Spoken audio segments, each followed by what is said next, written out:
Welcome to How to Cook That. I'm Ann Reardon, and this week we are debunking. You guys have sent me heaps more viral videos to debunk. If you want to send me something, just submit the link to me on Twitter so that I can watch it and check it out. This first one comes from Oliver, and heaps more people sent me this one as well, but Oliver was first, and he is asking, does this work? Basically, they take popcorn, put it in a pan, add some chocolate, then add oil, stir it up until the popcorn starts popping, put the lid on, and voila, chocolate flavoured popcorn. Well, Oliver thinks the chocolate will burn. I tend to agree, but as always, let's check it out and see what happens. Put the corn kernels in the pan, add the chocolate in the middle just like they did, and then add the oil. Turn it on to heat up and stir it until it just starts to pop, and then quickly put the lid on so we don't get a mess everywhere. Wait a few moments, and if you could smell the room right now, you would know that that is smoke, not steam coming off the pan. Oh gosh. I'll put some of the nicer looking ones of these in a bowl for Dave to try. I'm avoiding the ones that look like this, totally black. There are plenty of those. Let me show you the pan. We've still got heaps of unpopped popcorn kernels down the bottom there, and the chocolate mixture is burnt and stuck to the bottom of the pan. It looks pretty good. Oh! That's burnt as. No, thank you. Oh, that's bad. We've already debunked a very similar video that used Skittles to do the same thing. So why doesn't this work? Well, in this instance, chocolate will burn at 95 degrees centigrade. The sugar in the chocolate or in the Skittles or whatever you're using will burn at 176 degrees centigrade, and popcorn doesn't pop until the kernel reaches 180 degrees centigrade. So you have to have the oil at least 180 and hold it there in order to heat up that kernel enough to make it pop. In the meantime, you've then burnt the sugar or definitely burnt your chocolate. So if you really are craving chocolate popcorn, here's what you can do. You need to pop the corn first separately with no chocolate on it, and then melt some chocolate, and I'm just adding some extra fat into that to thin it down. I'm using cocoa butter, and then just microwave that to melt it. Add a couple of handfuls of your popcorn in at a time into the chocolate. Now, if you're using real chocolate like I am, it's going to need tempering or it's just going to stay sticky. It's not going to set firm. So once it's starting to cool, I'm just adding some more freeze-dried cocoa butter in here to help it to set. If you're using compound chocolate, you totally don't have to worry about that. You can skip that step and then just spread it out and leave it to set. So popcorny, so chocolatey, delicious. I'll have another. Katie sent in this next video, and she says she thinks it's 100% fake, but the comments seem to disagree with other people saying it's true. So let's check it out.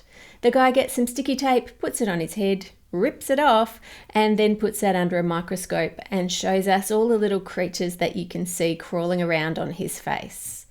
Well, Katie, it is true we do have microscopic little creatures crawling around on our face that we can't even see because they're so small. Usually, if you wanted to see them, you would use a microscopic slide, or scientists would, and some super glue and put it on and rip it off. So you rip out some hair follicles, because face mites live in the hair follicle. They eat the sebum around your hair. Gross, hey? But if you just put sticky tape on and rip it off like that, you're not going to get face mites on there. If you put the sticky tape on, you can get them if you then made it really dark and you stayed really still for a long time, because they can come out when you're asleep in the dark. But he didn't do that, obviously. There is a great channel called Microbe Hunter, and he has a video on how you can actually get some face mites so that you can look at them under the microscope. And I'll put a link to his video below because he explains it all in detail for you. But that is not what we're seeing on the TikTok video. They're not face mites, they're completely different. So what has he shown us is on his face. Well, I'm no microbiologist, but I would say that this one here is a copepod, which is found in all sorts of water, fresh water, salt water, all over the place. And then this other one here on the left looks a bit like Hydra. And the one in the middle looks to me like a daphnia or a water flea, which lives in swamps, lakes or ponds. So we can deduct either he has just come fresh out from swimming in a pond in his backyard and is still so wet that he could get a sample that had water in it and they can still swim around, or he's totally faked it. And yes, if you notice, there was one there that I didn't tell you what it was, because I want you super smart people to do your own research and figure out what microbe that was that I didn't tell you about. Okay, moving on, this next one has been a long time in the making. I was sent this video 6 months ago, which shows that you should store onions in a stocking and tie a knot. And I was sent it by so many people, and it says that they will last for up to 6 months, hence why I started filming this 6 months ago. So I took some onions and I put them into a stocking, separating each one with a knot and then putting another one in. But so that we had a control, I also took some onions that I bought on the same day from the same store and put them into a lined basket, and I just stored that in the cupboard. It's finally been 6 months, so let's check out what has happened to these onions. Let's take them out of the stocking, cut them all out. The first one here looks a little mouldy, but it's still firm. The other two look pretty good. Now, the advantage of keeping them separate like this is if one does get mouldy, it doesn't spread to the other ones. Now for the ones in the basket. Well, they look very similar to me. They all look pretty good. They're still firm. Now let's cut them open. The top row are the ones from the stocking, and this one that I'm cutting now was from the basket, and they both look fine to me. So the moral of the story is onions can last for a really long time. They don't have to be stored in a stocking. Storing them separately does help. If one goes off, it doesn't affect all of the rest, but you can just spread them out in a basket. You don't need to get a stocking. It just makes it hard to grab an onion when you want to cook with it.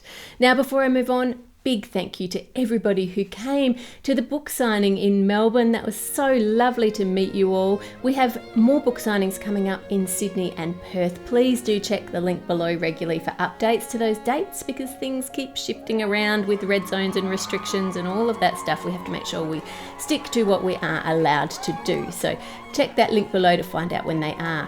And when I was looking for the videos for today, the ones you'd submitted on Twitter, I also saw so many photos people had shared when they excitedly got their cookbook, just as excited as I was when I got mine finally. And so what I thought I'd do is run another competition. So we have 10 Wilshire prize packs to give away, and they have heaps of baking gear that'll be great when you're making things in the book. And I'm going to give away prizes for the best photos which have the book in it somewhere. So it doesn't have to just be a zoom in of the cover, because then they're all going to look exactly the same. So come up with some creative ideas for a photo, share that to social media, and hashtag it Crazy Sweet Creations, the name of the book, so that I can find it. I'm going to give away 2 of these prize packs, 2 photos that are on Instagram, 2 photos that are on TikTok or videos, and 2 that are on Facebook, and 2 that are on YouTube. So just hashtag that Crazy Sweet Creations. Okay, moving on to the next one. Summer sent me this video from 5 Minute Crafts that shows you how you can tell if your food is organic or not organic. Now, I'm sure you would know organic means it's been grown without any additional chemicals and pesticides and all of those things. So let's see what they say in this first one. They have some honey and they put it in a bowl, add some water on top and swirl it around, and then the honey gets this sort of honeycomb type pattern on it, and they're saying if it gets the pattern, it is organic. If it doesn't get the pattern, it is not organic. So let's test it out and see what happens.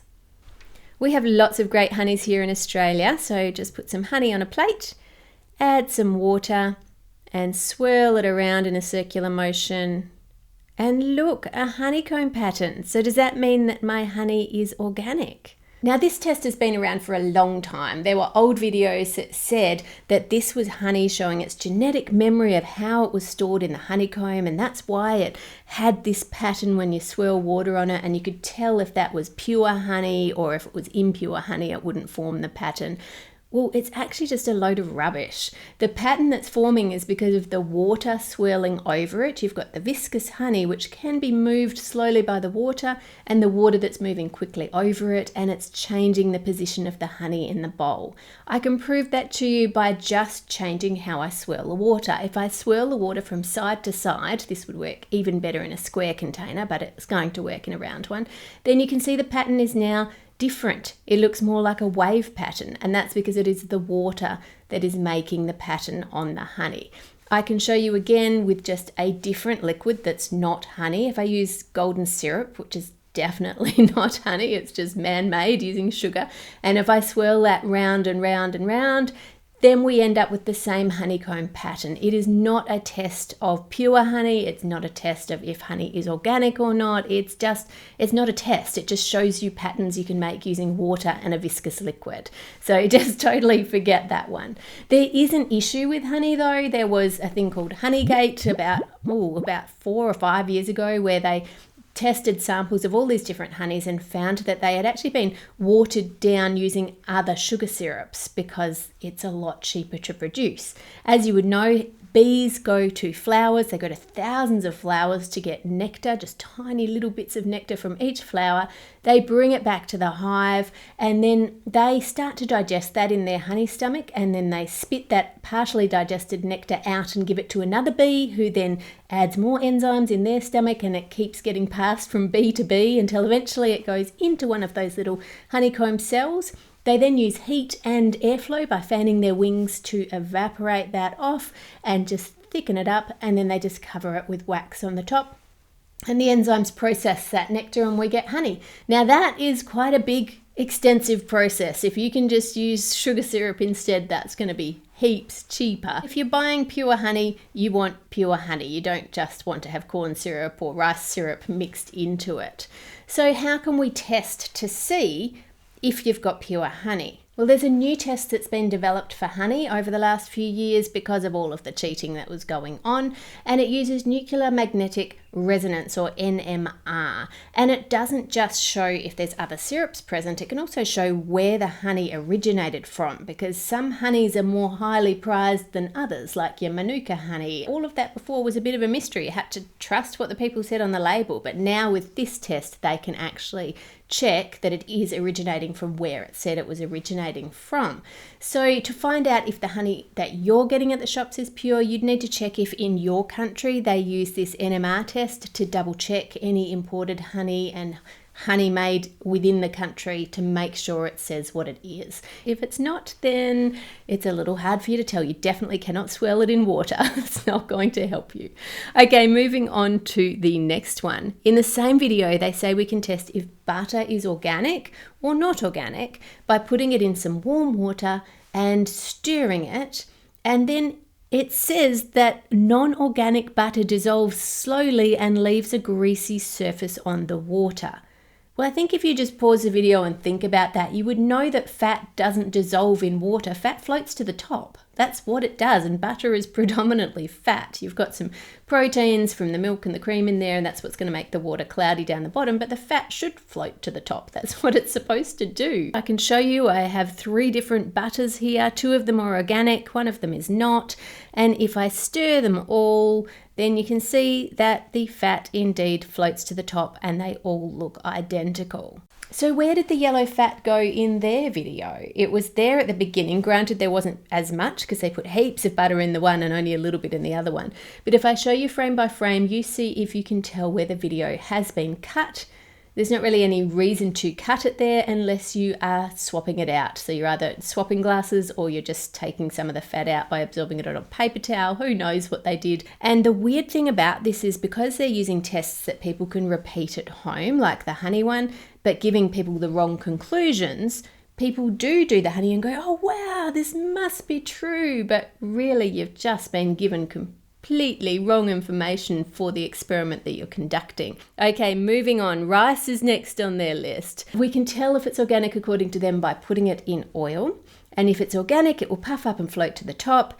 And if it's not organic, it will sink to the bottom. And if you leave it long enough, it will start to go brown like theirs has because they have overcooked it there.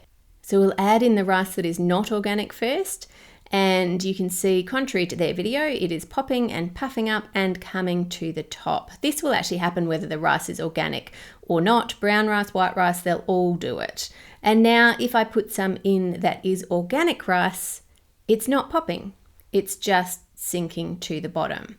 So why is that? Is their test the wrong way round? No, I just changed another factor in that experiment, which was the temperature. You have to get the oil up to 180, preferably a bit hotter, degrees centigrade in order for that rice to pop. If you have it too low, which is what I did with the organic rice, it's just going to sink to the bottom and sit there. Unless you increase the temperature of that oil, it's not going to pop like that. So this is the organic rice and it's popped perfectly. This is the non-organic rice and it's popped perfectly. And this is actually cooked rice that has been dried in the oven. That goes even more, a bit like a rice bubble but greasy, or a prawn cracker more probably. But don't just do straight boiled rice. If it's got any water in it, it's going to just make the oil splatter everywhere. You'll probably get oil burns on you. So don't do that. If you boil your rice and cook it, you then have to spread it out on a tray and dry it in a dehydrator until it's completely dry. Then you can fry it and you'll get that sort of prawn cracker consistency. Moving on, next they have parsley. This is an interesting one. They say we can tell if it's organic or not by looking at it. I'm not quite sure what they're trying to tell us here. Are they saying the shorter the stems are cut, it's organic? If it says long stems, it's not organic? Really, you can't tell using this test. It's just not possible. It's just a weird test. This video just is not good. It's not good information. Stop watching 5-Minute Crafts, my goodness.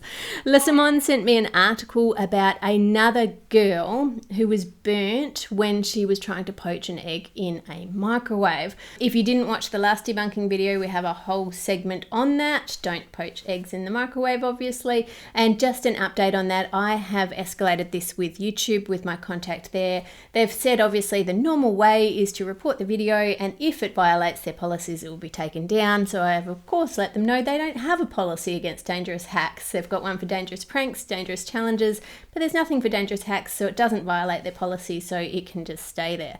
I'd love to know, if there is a lawyer watching, if someone could sue a platform like YouTube or Facebook or that sort of stuff, if they're watching a how-to video on their platform that's already had multiple news stories about it, about people getting injured, if someone then followed that and it was still on the platform with no warnings, nothing on it, could they sue the platform on it?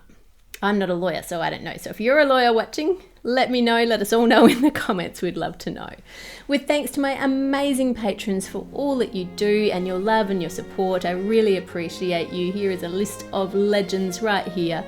Don't forget, if you have the cookbook, please do leave a review. If you haven't got it yet, you can go and order it from your favourite bookstore. It is now out. It is there in real life, which is super exciting. If you liked this video, make sure you let the algorithm know by liking, subscribing, turning on notifications, commenting and sharing. Make it a great week by being kind to others, and I'll see you next Friday.